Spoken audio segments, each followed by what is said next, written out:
تو میرے نبی پاک نے فرمایا تو رب کے بارے میں جیسا گمان کرے گا اللہ بھی تیرے لیے ویسا ہی بن جائے گا، اللہ ویسا بن کے تجھے نوازے گا۔ اگر تیرا یہ ذہن بن جائے نا کہ جو اللہ مجھے دے گا وہ مجھے ہی دے گا، تو اللہ تبارک و تعالیٰ سب سے بڑھ کر تجھے ہی عطا فرمائے گا۔ لیکن امید رب کری اور امید رحمت کی، اس کے کرم کی، اس کی عطا کی۔ ہاں ایک پہلو ضرور سوچ کے رکھنا چاہیے اس موضوع پر، ساری دنیا نکما کہہ دے تو بیٹا ماں باپ کے نزدیک نکما نہیں ہوتا۔ باپ بیچارہ ایک غلطی بچہ کرتا ہے تو وہ جاتا ہے، دوسری کرتا ہے تو جاتا ہے، تیسری جگہ بھی اس کے حصے کی معافی مانگنے جاتا ہے، بڑا کچھ کرتا ہے، پھر ایک وقت آ ہی جاتا ہے کہ جب باپ مجبور ہو کے اخبار پہ اشتہار دیتا ہے کہ میں نے اسے آگ کر دیا ہے، اب میں اس کے سیاہ سفید کا مالک۔ کیا خیال ہے آپ کا؟ پہلی غلطی پہ ابا جی ایسے کر دیتے ہیں جی، دوسری پہ کرتے ہوں گے، کب کرتے ہیں؟ جب بولے جب حد ہو جاتی ہے۔ اور ایک دو اشتہار نہیں ہوتے، آپ سویرے اخبار کھولیں، اخبار کے اندر کے صفحات کا مطالعہ کریں تو شاید درجنوں اشتہار ہوتے ہیں آنکھ نامے کے۔ بھئی کس باپ کا دل کرتا ہے کہ وہ بیٹا جس کے لیے اس کی امید ہے کہ کل میرے بڑھاپے کا سہارا بنے گا، وہ لکھ کے دے دے کہ میرا رشتہ ہی کوئی نہیں بیٹے کے ساتھ؟ کس کا دل کرتا ہے؟ اور پھر یہاں تک نہیں ہوتا، بلکہ آپ قانون جاننے والے لوگوں سے کبھی پوچھیں، وہ آنکھ نامہ لوگ عدالتوں میں جمع کراتے ہیں، کہتے ہیں جی میں نے تو اخبار میں نکال دیا، میرا اس کے ساتھ کوئی تعلق، اماں کہتی ہے میرا کوئی رشتہ نہیں۔ کیوں؟ کب ہوتا ہے ایسے؟ جب بچہ حد کر دے، جب بچہ ایک دو تین چار غلطیوں پہ ایسا، اللہ بھی بندے کو سزا دیتا ہے، لیکن کب؟ جب بندہ باز ہی نہ آئے بندہ، توبہ کرے ہی نہ، رجوع ہی نہ کرے، سوچے نہ کہ مجھے اللہ کی بارگاہ میں جانا چاہیے۔ ہم لوگ اپنا ایک ذہن بنا کے زندگی گزارتے ہیں، ایک ذہن بنا کے، بلکہ لوگ گناہوں کے نام بدل کے وقت گزارتے ہیں۔ ہم اپنے نفس کا بت بنا کے سارا وقت اسی کی پوجا پہ معاذ اللہ لگا دیتے ہیں، بس یہ ٹھیک ہے، یہ ٹھیک ہے اور یہ ٹھیک ہے، چوتھی بات صحیح کوئی نہیں۔ اسی کے اندر ہم الجھے رہتے ہیں میرے بھائی، رحمت الہی کا غلط تصور اپناتے ہیں۔ او میرے بھائی، کسی بندے کی مجبوری تو معاف ہوتی ہے، لیکن اگر کوئی جان بوجھ کے زیادتی کرے تو وہ معاف، اس کی معافی، جس بچے کو پتا ہو نا استاد کو کہ اس کے واقعی گھر میں فوتگی ہو گئی تھی، استاد اسے سزا نہیں دیتا۔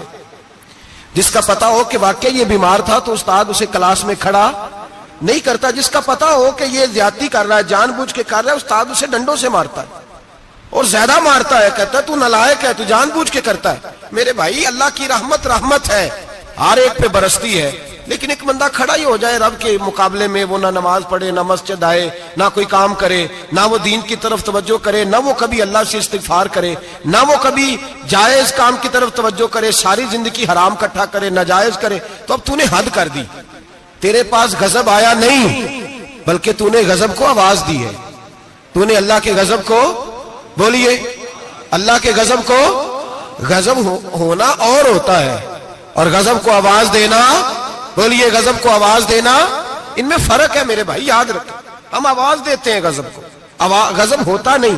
دیکھیں نبی کریم صلی اللہ علیہ وسلم، اور یہ حدیث آپ نے یاد رکھنی ہے، یہ یاد رکھنی ہے۔ نبی پاک صلی اللہ علیہ وسلم نے نا بہت کم لوگوں کو بیوقوف کہا ہے۔ ہمارے زمانے میں تو عام لفظ ہے نا بیوقوف کہنا، اللہ کے رسول صلی اللہ علیہ وسلم نے بہت کم لوگوں کو بیوقوف کہا۔ مسند امام احمد بن حنبل کی حدیث ہے، نبی کریم علیہ الصلوۃ والسلام نے فرمایا وہ احمق ہے، وہ بیوقوف ہے، نبی پاک فرما رہے ہیں۔ اور میں نے کہا کم لوگوں کو حضور بیوقوف کہتے تھے؟ نبی کریم علیہ الصلوۃ والسلام نے فرمایا وہ بندہ بیوقوف ہے جو سارا دن اللہ کی نافرمانی کرتا ہے اور پھر بھی رب کی رحمت کی امید کرتا ہے، تو بیوقوف ہے۔ صبح سے شام تک لگا ہوا ہے، میں نے نہیں اللہ ماننی، میں نے نہیں تیری ماننی، معاذ اللہ میں نے نہیں ماننی، شام ہوتی ہے تو کہتا ہے اللہ بڑا مہربان ہے بخش دے گا، تو بیوقوف ہے، تو بیوقوف ہے۔ تو بتانا کیا مجبوری تھی نماز نہ پڑھنے کی؟ کس نے تجھے گن پوائنٹ پہ کہا تھا حرام کھانے کو؟ اور فلاں آدمی کی تو نے غیبت کی تو تیرا اس میں کیا فائدہ تھا؟ یہ جو تو نے صرف 10 بندوں کو ہنسانے کے لیے جھوٹا لطیفہ سنایا، اس میں تیرا کیا نفع تھا؟ تو صبح سے شام تک نافرمانی کرتا ہے، شام کو کہتا ہے اللہ کریم ہے معاف کر دے گا، اللہ مہربان ہے معاف کر دے گا۔ استاد مہربان ہوتا ہے کہ نہیں؟ فیل کیوں کرتا ہے امتحان میں؟ بولے استاد باپ ہوتا ہے نا، اس کا دل کرتا ہے شاگرد فیل ہو جائے، تو کیوں کرتا ہے؟ لیکن شاگرد نے زیادتی کی، اس نے پڑھا نہیں، اس نے، میں نے کہا باپ آنکھ نامہ لکھواتا ہے، مجبور ہو کے لکھواتا ہے نا، اور او بھائی یاد، بڑی پیاری مثال ملا رومی لکھتے ہیں، کہتے ہیں میرے گاؤں کی ایک بی بی تھی، اس بی بی نے ایک بچڑا پالا ہوا تھا۔ دیہاتوں میں نا بوڑھی مائیں بچڑے کو پیڑا دیتی تھی اور نام بھی رکھ لیتی تھی، کسی نے مٹھو نام رکھا ہوتا تھا، کسی نے کوئی نام۔ کہتے ہیں ماں نے بچڑا رکھا ہوا تھا، اماں اس کو آواز دیتی تو بچڑا دوڑا آتا، اماں اس کو پیڑا کھلاتی، بچڑا بڑا پیارا تھا، جوان ہو گیا۔ اماں اس لیے بچڑا پال رہی تھی کہ جب بچڑا بڑا ہو جائے گا تو ہل کے اندر بچے اسے لگائیں گے، کھیتی میں ہل چلائیں گے۔ بچڑا بڑا ہو گیا، اماں کے بیٹے کہنے لگے اماں لا، تو نے بڑا کھلا پلا لیا، اس سے کوئی کام لیتے ہیں۔ ہل کے آگے لگایا تو کہنے لگا میں نے تو نہیں چلنا۔ اماں کے پاس آئے، کہنے لگے یہ نہیں چلتا۔ اماں کہنے لگی چلو ٹائم دو تھوڑا، سمجھ جائے گا۔ پھر موقع دیا، پھر آئے، کہا اماں تو ہم نے اس کے ناک میں نکیل بھی ڈال دی ہے لیکن اب بھی یہ ہل میں چلنے کو تیار ہے۔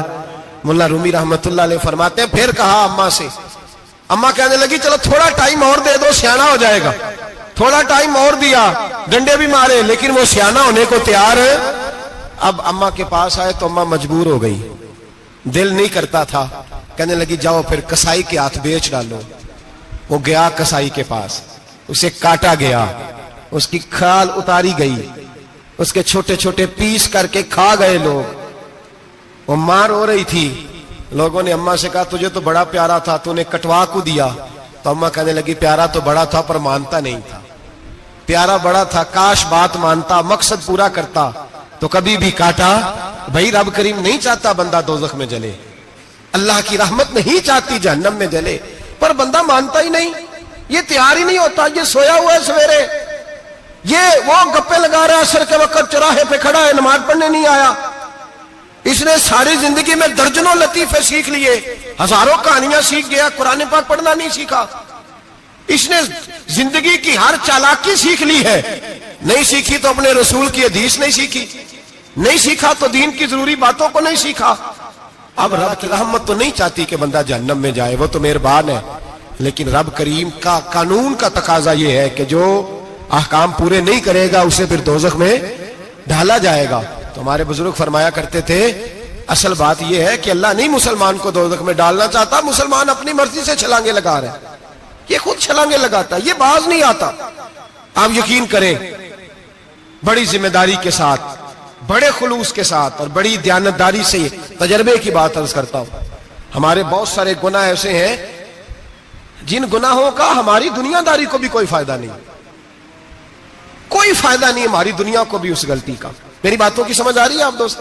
کچھ گناہ ایسے ہیں، ایک تو ہوتا ہے کہ دنیا کا کوئی فائدہ ہو، اس گناہ میں ہماری دنیا کا بھی کوئی فائدہ۔ جو آدمی جھوٹے لطیفے سناتا ہے، جھوٹ بولتا ہے، جھوٹ کوئی فائدہ نہیں اسے، لوگ 10 منٹ ہنستے ہیں اور باہر جا کہتے ہیں یار یہ تو کوئی غیر سنجیدہ آدمی، وہ عقل ہی نہیں، کیا فائدہ کمایا اس نے، کیا نفع لیا اس نے۔ جو آدمی بڑھ بڑھ کے باتیں کرتا ہے، 2 4 5 10 آدمیوں کی غیبت کر جاتا ہے، لوگ کہتے ہیں یار بڑا چغل خور ہے، کیا کمایا اس نے زندگی میں، کچھ حاصل کر لیا اس نے۔ ہمارے بہت سارے گناہ میرے بھائی وہ ہیں جن کا ہماری دنیا کو بھی کوئی فائدہ نہیں، تو کیوں نہ ہم ان گناہوں کو چھوڑ دیں تاکہ ہمارے دین کو تو فائدہ ہو جائے، دین کو تو فائدہ ہو جائے۔ صرف زبان کے ذائقے ہیں، کچھ دیر کے لیے ہماری طبیعت کے تقاضے ہیں، 10 منٹ کی مسکراہٹ ہے جس کے لیے ہم اللہ تبارک و تعالیٰ کا قانون توڑتے پھر جا رہا ہوں۔ میرے حبیب کریم علیہ السلام نے مسلمان کو کہا ہے کہ تیرا رب تو چاہتا ہے کہ بس تو آ جا، وہ تجھ پہ رحمت نازل کر دے گا۔ آنا تو شرط ہے کہ نہیں؟ آنا تو شرط ہے کہ نہیں؟ اچھا چلیں یہ بتائیں، جو آدمی 1 سے لے کر 31 تاریخ تک ڈیوٹی کرے اس کو تنخواہ لینے جانا پڑتا ہے کہ تنخواہ گھر آ جاتی ہے؟ بول کے بتائیں۔ پھر بھی جانا پڑتا ہے، وہ کہ میں نے ڈیوٹی پوری کی ہے، پھر بھی جانا پڑتا ہے۔ ڈیوٹی پوری کرنے کے باوجود تجھے تنخواہ لینے، اور ہو سکتا ہے کہ یہ بھی کہا جائے ابھی آئی نہیں کل آنا، ہو سکتا ہے یہ بھی کہا جائے پرسوں آنا، یہ بھی ممکن نہیں کہ فوراً او خدا کے بندے تو آتا ہی نہیں خدا کی رحمت لینے، تو اس کے گھر کی طرف رجوع ہی نہیں کرتا، تو توجہ ہی نہیں کرتا، تو کہتا اللہ مہربان ہے۔ بھائی مہربان تو ہے، تو رحمت لینے آیا ہے، تو نے کو بہانہ بنایا اس کی رحمت کا؟ اللہ کی رحمت قیمت نہیں مانگتی، بہانہ مانگتی ہے، پر بتا نا تیرا کو بہانہ ہے کہ نہیں؟ میرے نبی کریم سید عالم صلی اللہ تعالی علیہ وسلم نے فرمایا رب قیمت کا سوال اور نہیں مانگتا، یقین کریں نہیں مانگ، بندے قیمت مانگتے ہیں، آپ 100 دفعہ مسکرا کے بات کریں، ایک دفعہ نہ کریں تو کہتے ہیں مولوی صاحب امیر ہو گئے، اب تو صحیح سلام بھی نہیں لیتے۔ ایک دفعہ ہو سکتا ہے بیچارہ پیٹ میں درد ہو رہی ہو سکتا ہے گھر کی کو بہت بڑی ٹینشن ہو سکتا ہے کوئی مجبوری ہو، بندے ہمہ وقت قیمت مانگتے ہیں، ہمہ وقت آپ تندرست ہیں، ہر وقت آپ قیمت ادا کرتے ہیں تو لوگ راضی ہیں۔ لیکن رب کہتا تو کوئی قیمت نہ دے، کوئی بہانہ ہی بنا لے، تیرا رب تجھ سے راضی ہو جائے گا۔ سنیں بڑی پیاری حدیث، بڑی خوبصورت حدیث، کنز المال میں دیگر کتب احادیث میں ہے۔ حضرت ابو ہریرہ رضی اللہ تعالیٰ عنہ فرماتے ایک بابا جی نبی پاک کی بارگاہ میں آئے، اور جب وہ واپس جانے لگے تو میں نے عمر پوچھی تو عمر تھی 96 سال۔ کہتے ہیں بزرگ جب آئے نا تو یہ بھویں جو ہے نا ان کی سفید ہو کے تو یوں آنکھوں پہ آ گئی، بڑی چھڑی بابا جی نے پکڑی ہوئی اور دونوں ہاتھ پکڑ کے نا چھڑی کے اوپر جھکے ہوئے ہیں ایک جانب، قربان جاؤں۔ کہتے ہیں جب وہ بزرگ مسجد میں داخل ہوئے تو میرے رسول نے کھڑے ہو کے استقبال فرمایا، کھڑے ہو، اور نبی کریم صلی اللہ علیہ وسلم نے آگے بڑھ کے بابا جی کو بازو سے پکڑا اور بٹھایا۔ حضور بیٹھ گئے، کہا بزرگوں کیسے آئے ہو؟ تو کہتے ہیں وہ بابا جی بات کرتے تو آنکھ کھول کے پہلے حضور کا چہرہ دیکھتے، پھر وہ بات کرتے تو ان کے لب و لہجے کے اندر بڑی پریشانی، بڑی تکلیف، بڑی مایوسی۔ عرض کرنے لگے یا رسول اللہ، حضور زندگی ساری گناہوں میں بیت گئی ہے، حضور غلطیاں ہی غلطیاں، یاد ماضی عذاب ہے، یا رب چھین لے مجھ سے حافظہ میرا۔ اے اللہ کے رسول بڑی لمبی فہرست ہے، پاپ ہی پاپ ہے، کالے سیاہ دفتر ہے۔ یا رسول اللہ صلی اللہ علیہ وسلم جب پلٹ کے دیکھتا ہوں حضور مجھے نیکی دکھائی نہیں دیتی۔ حضور اس عمر میں آپ کا ایک صحابی ملا ہے، اس نے بات سمجھائی ہے تو تھوڑا خیال آیا ہے، لیکن یا رسول اللہ صلی اللہ علیہ وسلم اب میرا وجود بیکار ہو گیا ہے، حضور بوڑھا ہو گیا ہوں۔ 3 باتیں کہیں بزرگوں نے اور نرالی کہیں، کہنے لگے یا رسول اللہ صلی اللہ علیہ وسلم، حضور اب تو میری کمر بھی سیدھی نہیں ہوتی کہ میں نماز ہی صحیح ادا کر سکوں، بوڑھا ہو گیا ہوں۔ یا رسول اللہ صلی اللہ علیہ وسلم اب میرے اندر طاقت نہیں کہ میں محنت مزدوری کر کے صدقے اور خیرات دے سکوں۔ یا رسول اللہ صلی اللہ علیہ وسلم اب میں تلوار لے کے جہاد بھی نہیں کر سکتا، حضور نہ میں لمبی نمازیں پڑھ سکتا ہوں، آقا نہ میں صدقات و خیرات دے سکتا ہوں، محبوبہ نہ میں دین کے لیے کوئی جہاد کر سکتا ہوں، بیکار وجود ہے، بیکار وجود کو تو گھر والے برداشت نہیں کرتے، بچے دعا کرتے ہیں یا اللہ ابا جی کو پردہ دے دے، اماں کو پردہ دے دے، بیکار ہو گیا ہوں، اور آج آیا ہوں تو مجھ بیکار کو میرا رب قبول کر لے گا؟ آج کلمہ پڑھوں تو بیکار ہوں، کسی کام کا نہیں، نہ نماز نہ صدقات نہ جہاد، قبول کر لے گا؟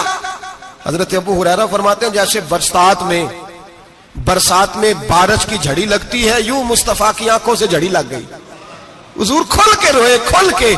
اور میرے حبیب پاک نے فرمایا بزرگوں بڑے مجاہد ہیں، دین کے لیے جہاد کرنے والے بڑے ہیں، رب کریم کو آپ کی تلوار کی اتنی حاجت نہیں، اور فرمایا اس کے خزانے کوئی خالی تو نہیں کہ آپ ہی گویا صدقہ دیں گے تو بھرے جائیں گے، اور فرمایا پھر رب کریم کی شان میں اضافہ نہیں کرتی عبادتیں، وہ تو بندے کو نفع دیتی ہیں۔ میں بزرگوں نہ آپ جہاد کریں نہ آپ صدقات دیں، لا لمبی نمازیں پڑھیں، آپ صدق دل سے آ جائیں، اللہ کے رسول کا وعدہ ہے رب آپ کو بغیر حساب کتاب جنت عطا فرما دے گا۔ آنا تو شرط ہے کہ نہیں؟ آئیں تو صحیح، نہ پہنچے تو صحیح، آ جائیں، اس کو نہیں آجت صدقات و خیرات کی، جہاد کی، تبلیغ، آئے تو صحیح، نہ ان العبد اذا اعترف ثم تاب تاب اللہ علیہ۔ میرے حبیب نے فرمایا بندہ جب رو کے کہتا ہے نا یا اللہ غلطی ہو گئی معاف کر دے، فرمایا میرا مالک اسے فوراً ہی معاف فرما دیتا ہے۔ تو آ تو صحیح، تو آتا ہی نہیں، تو آ ہی نہیں رہا، تو گھر میں بیٹھا ہوا ہے، تو سویا ہوا ہے، تو دکانداری کر رہا ہے، تو پیسے گن رہا ہے، تو آیا ہی نہیں، آ تو صحیح۔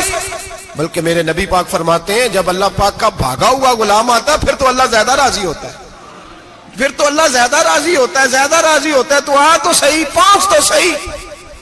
بلکہ صوفیاء تو اور بات کرتے ہیں، وہ کہتے ہیں تو کبھی بھول کے بھی رب رب کرے تو اللہ تو اسے بھی قبول کر لیتا ہے، بھول کے۔ ملا رومی کہتے ہیں بنی اسرائیل کا بندہ ہے، صنم پتھر کو کہتے ہیں، بت کو کہتے ہیں، بت کے سامنے کھڑا ہے اور ساری رات کہتا ہے یا صنم یا صنم یا صنم، اے پتھر اے بت، ساری رات پکارتا رہا۔ رات گہری ہو گئی، نیند کا غلبہ، تھک گیا، سونے کے قریب آیا تو غلطی سے منہ سے نکل گیا یا صمد، یا صنم کی جگہ نکل گیا۔ رب کریم نے فرمایا جبریل دوڑ کے جا، جو مانگتا ہے اسے دے دے۔ حضرت جبریل عرض کرتے ہیں مولا بھول کے تیرا نام لے رہا ہے، بھول کے لے رہا ہے. تو رب کریم نے فرمایا چل نام تو میرا ہی لے رہا ہے نا, میرا لے رہا ہے نا. یا اللہ وہ اللہ کریم نے فرمایا جھوٹے کے سامنے ساری رات کا کھڑا ہے, ساری رات کا پکار رہا ہے, اسے کچھ نہیں ملا تو سچے کا نام لیا ہے. اگر میں بھی کچھ نہ دوں اور بت میں اور مجھ میں فرق کیا رہ جائے گا؟ جا جو مانگتا ہے جھولی بھر کے دے, نام تو لیا ہے نا. او بھائی تو بہانا تو بنانا, وہ آ تو صحیح نا, تو یہاں آ جا, پہنچ جا, آ جا, بس بیٹھ جا, اس کی بارگاہ ناز میں حاضر تو ہونا. تجھے فرصت ہی نہیں. تو یاروں کے لیے ٹائم نکالتا ہے, بازاروں کے لیے ٹائم نکالتا ہے, گلیوں کے لیے ٹائم نکالتا ہے, چوکوں چوراہوں کے لیے ٹائم نکالتا ہے, ہفتے میں ایک دن ہوٹلنگ کے لیے بھی جاتا ہے, لیکن کبھی چھپ کے 2 نفلوں کی تجھے توفیق نہیں ہوتی. اور میں کئی دفعہ کہہ چکا ہوں, جس بندے کو بغیر عبادت کے رزق زیادہ ملنے لگ جائے اس پر آزمائش ہوتی ہے رب کریم کی. اللہ فرماتے ہیں اس کو پیسے دو, اسے آنے نہ دینا, اس کو چل پیسے دوڑ جا. لوگ سمجھتے ہیں میں بڑا ذہین و عقل مند ہوں, دیکھو میں اپنی ہوشیاری سے چلاکی سے آگے نکل گیا. تو آزمائش ہے, یہ تو آزمائش ہے رب کریم کی طرف سے, یہ تو اس کی خفیہ تدبیر ہے. میرے بھائی اس کی بارگاہ ناز تک جو آ گیا, آنا تو ہماری ذمہ داری ہے کہ نہیں, پھر اس کی رحمت آگے بڑھ کے استقبال کر لیتی ہے, پھر اللہ کا فضل اس کو تھام لیتا ہے اس بندے کو. اور خدا کی رحمت کتنی زیادہ ہے. میرے حبیب کریم سید عالم صلی اللہ علیہ وسلم نے فرمایا اللہ نے اپنی رحمت کے 100 حصے کیے. حضور فرماتے ہیں ایک حصہ اللہ نے دنیا میں نازل کیا ہے. کتنا؟ ایک حصہ. فرمایا یہ جو ماں بیٹے سے پیار کرتی ہے, باپ بیٹے کے لیے مزدوری کرتا ہے, جو بہن بھائی کے لیے روتی ہے, یہ جو بیوی شوہر کے لیے دعا مانگتی ہے, یہ جو بچے ماں باپ سے پیار کرتے ہیں, فرمایا یہ اس ایک رحمت کا نتیجہ ہے, ایک رحمت کا نتیجہ. تو صحابہ کہنے لگے یا رسول اللہ وہ 99 کدھر ہیں؟ نبی پاک نے فرمایا رب کریم نے سنبھالی ہوئی ہے, قیامت کے دن تمہیں عطا فرمائے گا. ابھی تو ایک نازل کی ہے. ابھی اللہ نے, ایک بزرگ تھے ہمیں تفسیر پڑھایا کرتے تھے, تفسیر کے استاد تھے.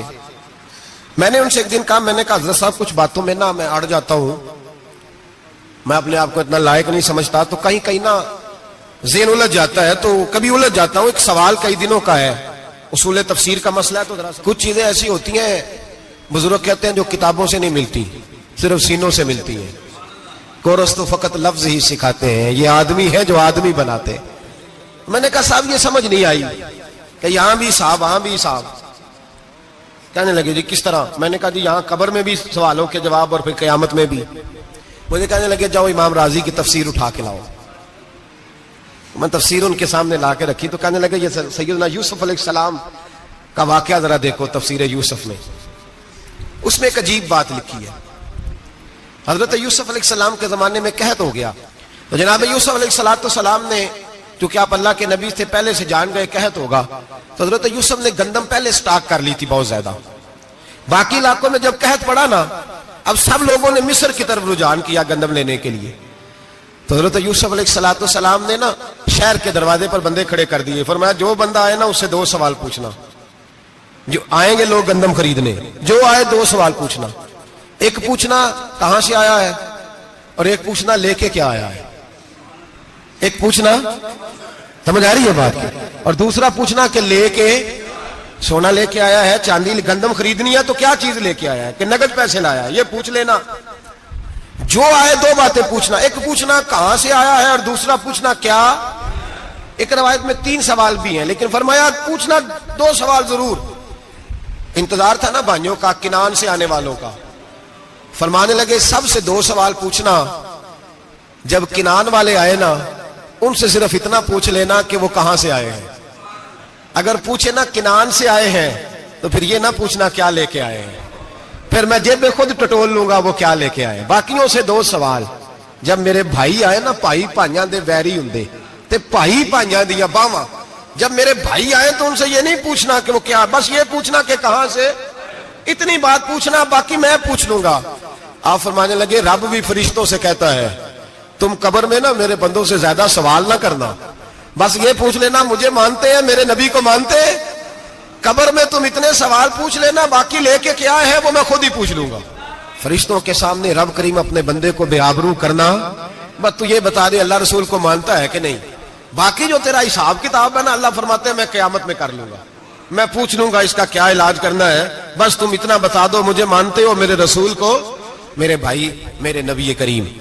علیہ السلام فرماتے ہیں جو بندہ توبہ کرنے والا تھا, اللہ کی بارگاہ میں آنے والا تھا, بار بار توبہ کرتا تھا, احساس رہتا تھا, اسے احساس تھا, آیا کرتا تھا, پھر بھی غلطیاں ہو گئی, قیامت کے دن رب کریم اپنے فضل کی چادر اس پہ ڈالے گا, فضل کی چادر ڈالے گا, اور رب کریم اس سے پوچھے گا یہ گناہ کیا تھا؟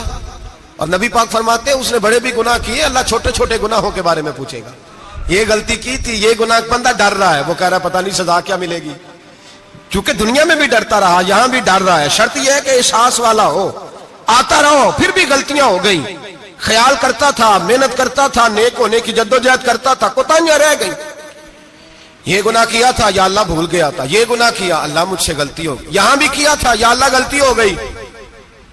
نبی پاک صلی اللہ علیہ وسلم فرماتے ہیں چھوٹے چھوٹے گناہ اللہ دکھا رہا ہے, اور اس سے کہہ رہا ہے یہ کیا تھا, مانتا جا رہا ہے. رب کریم فرماتا ہے پتہ ہے میں تیرے ساتھ کیا کرنے والا ہوں؟ ٹانگیں کانپ گئی, یا اللہ پتہ نہیں. فرمایا میں تجھے ان گناہوں کے بدلے نیکیاں دینے لگا ہوں, ان گناہوں کے بدلے نیکیاں. نبی پاک فرماتے ہیں فٹافٹ ہی بول پڑا, کہنے لگا یا اللہ میں نے تو بڑے بڑے گناہ بھی کیے, اگر تو نے گناہوں کے بدلے نیکیاں دے دیا تو میرے تو بڑے بڑے پاپ بھی ہیں, وہ دوسرے کدھر ہیں؟ تو میرے حبیب کریم علیہ الصلوۃ والسلام فرماتے ہیں رب مسکرائے گا جو رب کی شان کے لائق ہے. اللہ فرمائے گا تیرے دل میں احساس تھا, تو آیا کرتا تھا, تو توبہ کرتا تھا, تو میری بارگاہ ناز میں آتا تھا, پتہ تیرے اوپر چادر کیوں ڈالی ہے؟ یا اللہ نہیں. فرمایا میں تجھے اپنی رحمت کی چادر میں چھپا کے جنت میں داخل کرنا چاہتا ہوں. میرے بھائی تو آ تو صحیح, تو پہنچ تو صحیح, خدا را. یہ جو جتنی دنیا داری ہے نا, یہ تو آپ ہر وقت کریں گے تو راضی ہوں گے لوگ, ہر وقت. اور یہ جو ہم نے پلاننگ کی ہوئی ہے نا کہ میں فلانا کام کر کے سیانا ہو جاؤں گا, تو اتنی مہلت نہیں دی اللہ پاک نے.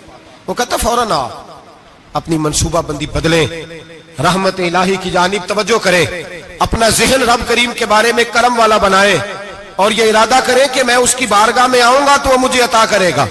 اپنے بازو پہ بھروسہ نہ کرے, اپنی عقل پہ بھروسہ نہ کرے, بھروسہ جب بھی کرے خدا کی رحمت پہ کرے, اس کے فضل پہ کریں, اس کے کرم پہ کریں, اور ذہن بنائیں کہ اللہ معاف کرنے والا ہے. ہمارے ذمہ یہ ہے کہ ہم اپنے گناہوں کا احساس پیدا کریں, ہماری ذمہ داری یہ ہے کہ ہم توبہ سچی اور کھری کریں, ہماری ڈیوٹی یہ ہے کہ ہم اللہ کی بارگاہ میں صحیح معنوں میں حاضری دیں. ہم توبہ بھی جھوٹی کرتے ہیں, بلکہ اگر میں کہوں کہ مذاق کرتے ہیں. شب برات آنے والی ہے نا, کس دن ہے؟ جمعرات کو شب برات آئے گی. کچھ لوگ تو خیر ویسے ڈٹ جاتے ہیں, کہتے ہیں ہم نہیں مانتے, وہ پکے لگے ہوئے ہیں, وہ کہتے ہیں نہیں عبادت نہیں کرنی چاہیے. میں نے کہا یار بس کرو, چھوڑ دو. اب اللہ کی عبادت کرنے کے لیے بھی تم سے سند لینی پڑے گی کہ مولوی صاحب اجازت دیں, نفل پڑھ لیں, اجازت لینی پڑے گی. اور بندے بڑے سمجھدار ہیں, وہ کوئی سیاسی بندہ دوسری پارٹی کا آ جائے تو اسے مطمئن کر لیتے ہیں. کچھ مسئلہ دوسری جماعت کا مسئلہ پوچھ لے, کہتے ہیں مولوی صاحب پوچھ کے دساں گا. یہ موٹی سی بات ہے. شب رات کو کیا ہوتا ہے؟ عبادت. کیا ہوتا ہے؟ بول کے بتائے. یہی ہوتا ہے نا. تو اس کے لیے سرٹیفکیٹ کی ضرورت ہے جی. والذین یبیتون لربہم سجدا وقیاما. اللہ فرماتے ہیں میرے بندے ساری رات گزار دیتے ہیں یا قیام کرتے ہوئے یا سجدہ کرتے ہوئے. اس کے لیے سرٹیفکیٹ کی ضرورت ہے. بڑی جلدی مسئلہ پوچھنے آ جاتے ہیں لوگ. ہاں, ایک وہ ہے جو مانتے ہی نہیں سرے سے, ایک وہ ہے جو بڑا عجیب مانتے ہیں. وہ کہتے ہیں شب رات ہے, چھوٹا گوشت ہی نہیں مل رہا دکان سے. بھئی شب رات گوشت کھانے کا دن ہے, حلوہ کھانے کا دن ہے شب برات, موج کرنے کا دیہڑا آ گیا شب برات. شب رات آئی, اب پہلے کلو گوشت آتا تھا, اب 2 کلو لے لو. یہ کون سا طریقہ ہے شب برات منانے کا؟ اور پھر شب برات منائی جائے گی. معراج شریف سے پٹاخے چل رہے ہیں روز شام کو, چلتے ہیں نا؟ نہیں, میں کہ ارے مینوں غلطی لگدی تسی بولے نہیں نا. چلتے ہیں پٹاخے. کون بیچتا ہے پٹاخے؟ ہندو, سکھ, یہودی. چلاتا کون ہے؟ کس نے کہا چلانے کو؟ اس میں کوئی کسی فرقے کا بھی اختلاف نہیں ہوتا. ڈرنا چاہیے اللہ پاک سے. اللہ جہنم کی آگ ٹھنڈی کرتا ہے, ہم جلاتے ہیں شب رات کو. رب فرماتے ہیں ٹھنڈی ہوگی, ہم جلا رہے ہیں. بچے پٹاخوں کے پیسے پڑوسی سے لے کے آتے ہیں کہ ہم سے لیتے ہیں؟ ہم منع کیوں نہیں کرتے؟ جوتے نہ پالش کرنے پہ تو تھپڑ لگتے ہیں, تو پٹاخے والے بچے کو نہیں پوچھا جا سکتا؟ باپ کی ذمہ داری ہے. اور محدثین نے مسئلہ لکھا ہے, اگر بچہ نابالغ کوئی غلطی کرتا ہے تو اس کا باپ ذمہ دار ہے, جواب دے اس کی جگہ. ان کو سمجھائیں. شب برات آئے گی, پھر توبہ ہوگی, ہر مسجد سے رونے کی آواز آئے گی, زور زور سے لوگ روئیں گے, تڑپیں گے, اجتماعات ہوں گے, بڑے بڑے اجتماعات ہوں گے, توبہ کریں گے لوگ, کریں گے نا انشاءاللہ تعالی. آئیں گے نا لوگ مسجدوں میں, پھر سویرے جھوٹ بند ہو جائے گا نا, اگلی صبح ملاوٹ ختم, کم تولنا ختم. یہ کیسی توبہ ہے؟ وہ دکاندار جو شبرات والے دن غلط سوجی فروخت کر رہا ہے, ملاوٹ والی چینی بیچ رہا ہے, تاکہ دوائیوں میں دھوکہ دیتے ہیں لوگ, دوائیوں میں دھوکہ دیتے ہیں. ایک ڈاکٹر خود مجھے کہنے لگے, وہ میرے دوست ہیں, ہلکا پھلکا کورس کیا ہوا ہے, کہتے میرے دوست ہیں کئی سارے لوگ, تو ایک ایسا ہی ہمارے شعبے کا آدمی تھا, تو اپنے ابا جی کو وہ ڈرپ لگانے لگا, تو ابا جی کہنے لگے پتر مینو اصلی لا دے تیری مہربانی, مینو اصلی لا دے تیری مہربانی, لوکھا علی نہ لا دے. یہ حال ہو گیا ہے. دوا مجھے بتائیں وہ قوم اخلاقی طور پہ کتنی گر چکی ہے جو دوائیوں میں زہر بیچتی ہے, دوائیوں میں. اور میں انشاءاللہ کسی موقع پر تفصیل سے اس پر گفتگو کروں گا, بڑی تفصیل سے. میں نے بہت سی معلومات اکٹھی کی ہیں کہ کتنا ظلم کرتے ہیں یہ لوگ, لکھنے والے بھی, لانے والے بھی, بیچنے والے بھی, کتنے بڑے مجرم ہیں. صحت کے ساتھ کھیلتے ہیں, صحت 12 لام دام برسرے. مطلب جس آدمی نے دھوکے کا مال لا کے رکھا ہے شبرات والے دن کے رات توبہ بھی کرنی ہے اور سویرے یہ بیچنا بھی ہے, وہ توبہ کرنے آیا ہے. جس نے دھوکے کا مال لا کے رکھا ہے کہ سویرے بیچنا ہے اور رات توبہ بھی کرنی ہے, وہ توبہ کر رہا ہے کہ مذاق کر رہا ہے؟ توبہ میری توبہ, استغفر اللہ, یا اللہ معاف کر دے, اونچی اونچی آواز میں رو رہا ہے, اور سویرے سارے چکر وہی ہیں. یہ کیسی توبہ ہے؟ توبہ کیا ہے؟ میرے نبی پاک علیہ السلام کے غلاموں نے توبہ کی تقسیم کی. حضرت حسن بصری سے کسی نے پوچھی توبہ کیا ہے, تو آپ نے فرمایا توبہ یہ ہے کہ جب تو توبہ کر لے تو پھر اس جگہ نظر نہ آنا جہاں کھڑے ہونے سے رب رسول ناراض ہوتے. اور فرمایا توبہ یہ ہے کہ جب تو نے توبہ کر لی پھر وہاں سے غیر حاضر نہ ہونا جہاں حاضری کا تجھے اللہ رسول حکم دیتے ہیں. یہ تیری توبہ ہے. اور اگر تو ایسا نہیں کرتا پھر تو نے توبہ نہیں کی, پھر تو نے مذاق کیا. میرے بھائی رحمت الہی آواز دیتی ہے کی طرف رجوع کریں, دوڑے اور رحمت کی امید رکھ کے آئیں. یہ سمجھ لیں کہ اللہ پاک, میں ایک بات اکثر کرتا ہوں, نبوت کا دروازہ بند ہوا ہے. داتا گنج بخش علی اجویری نے کہیں نہیں لکھا تھا کہ میرے بعد علی بن عثمان اجویری دوسرا نہیں آ سکتا. حضرت مجدد صاحب کہیں نہیں لکھ کے گئے کہ دوسرا مجدد الفسانی پیدا نہیں ہوگا. حضرت بہاءالحق نقشبند بخاری نے کہیں نہیں کہا کہ میرے جیسا ولی نہیں ہو سکے. بزرگوں نے کبھی نہیں کہا. تو جدوجہد تو کر. اقبال کہتے ہیں آج بھی ہو اگر ابراہیم کا ایمان پیدا, آگ کر سکتی ہے انداز گلستان پیدا. تو پروگرام تو بنا, آگے کی طرف تو سفر کر. میرے نبی کریم سید عالم صلی اللہ علیہ وسلم نے فرمایا تیرے آ جانے سے تیرا رب راضی ہو جاتا ہے.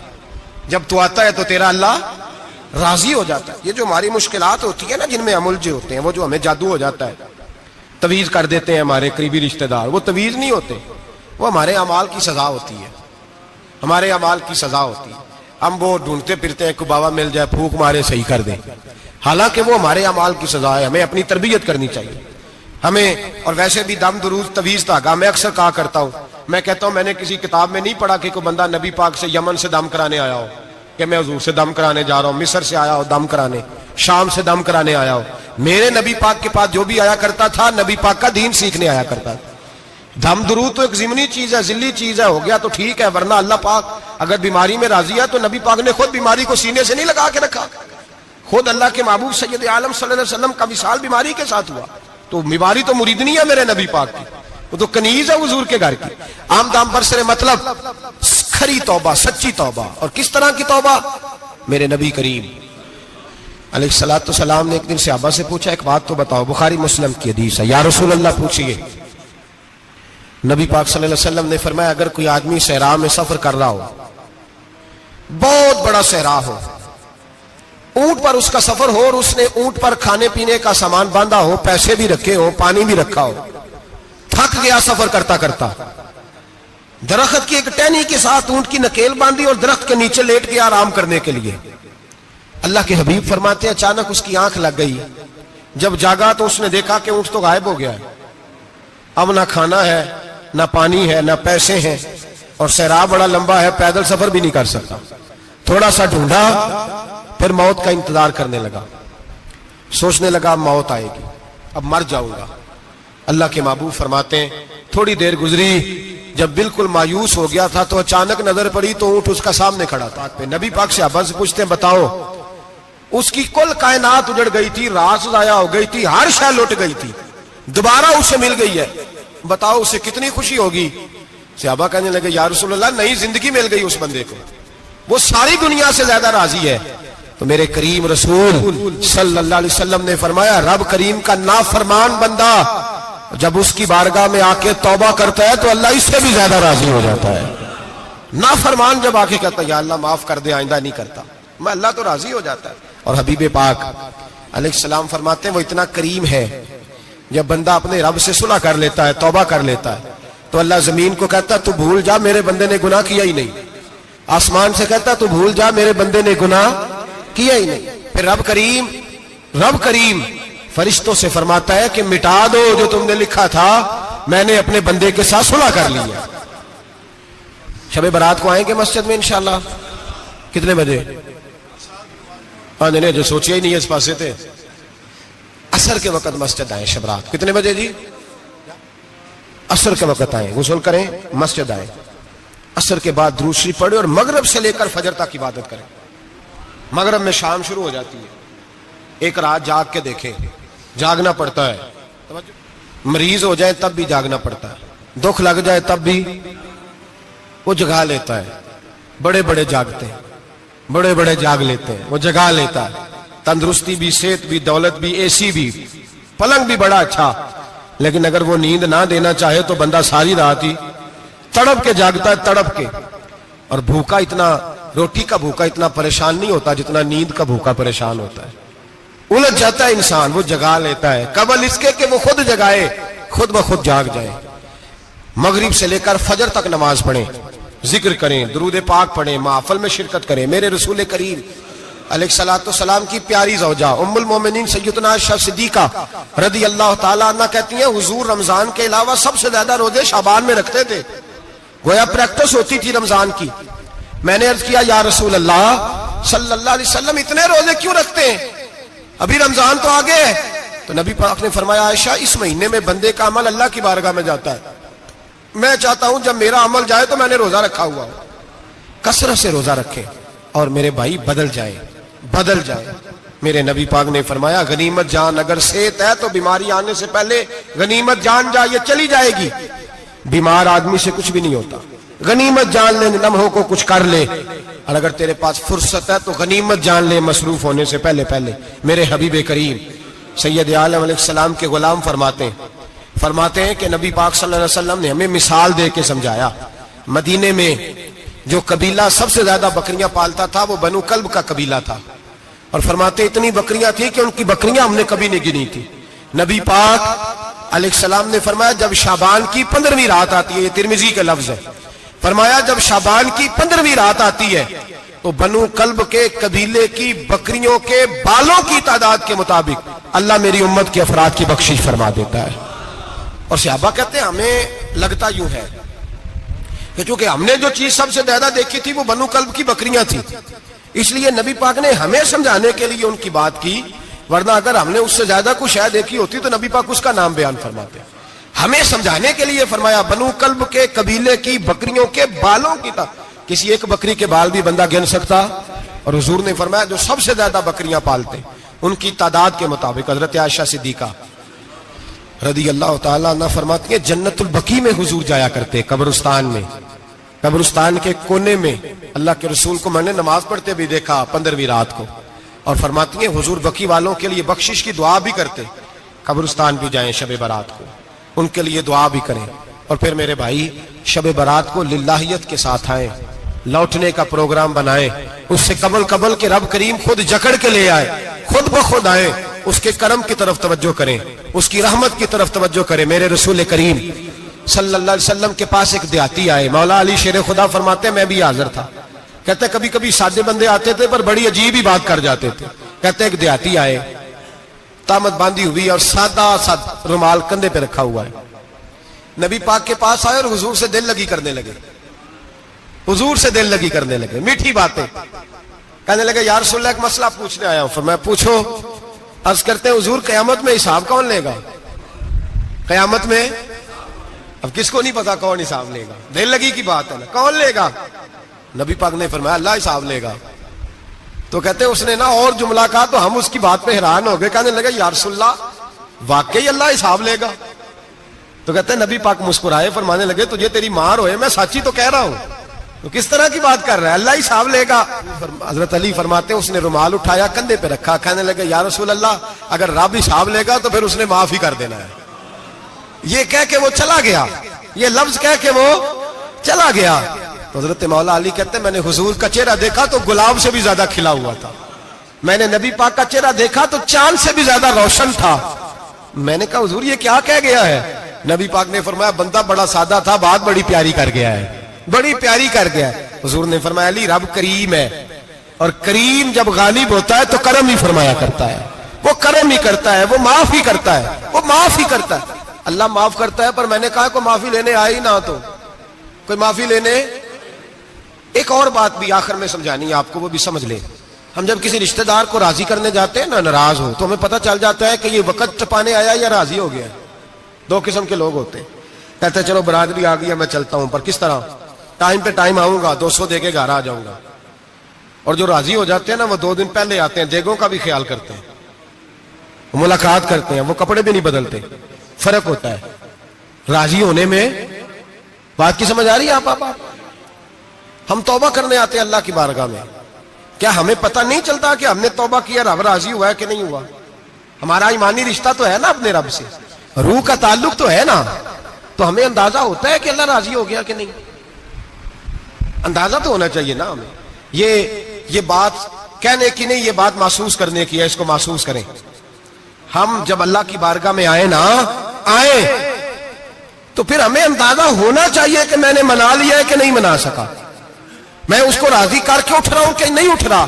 اگر بغیر راضی کیے اٹھے ہو تو پھر فارمیلٹی کرنے آئے تھے, پھر راضی کرنے نہیں آئے تھے.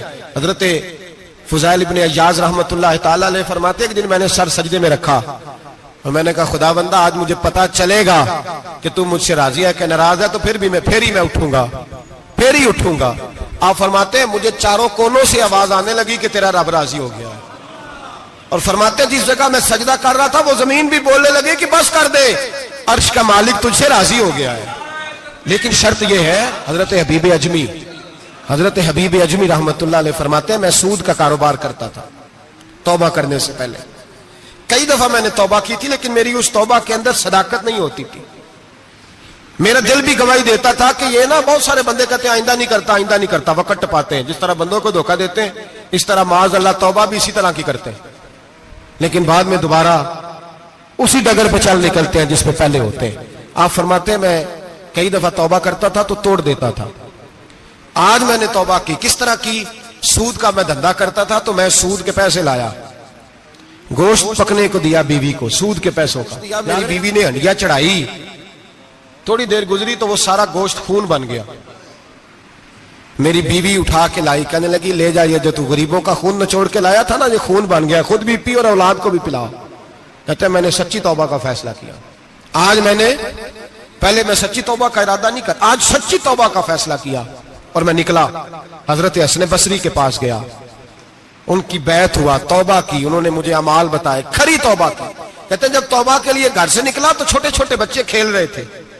ایک بچہ کہنے لگا پیچھے ہٹ جاؤ, بہت بڑا سودیا ہے, اس کا سایہ بھی پڑ گیا تو ہمارے اندر نحوست آ جائے گی, پیچھے ہٹ جاؤ, سود کا دھندا کرتا ہے.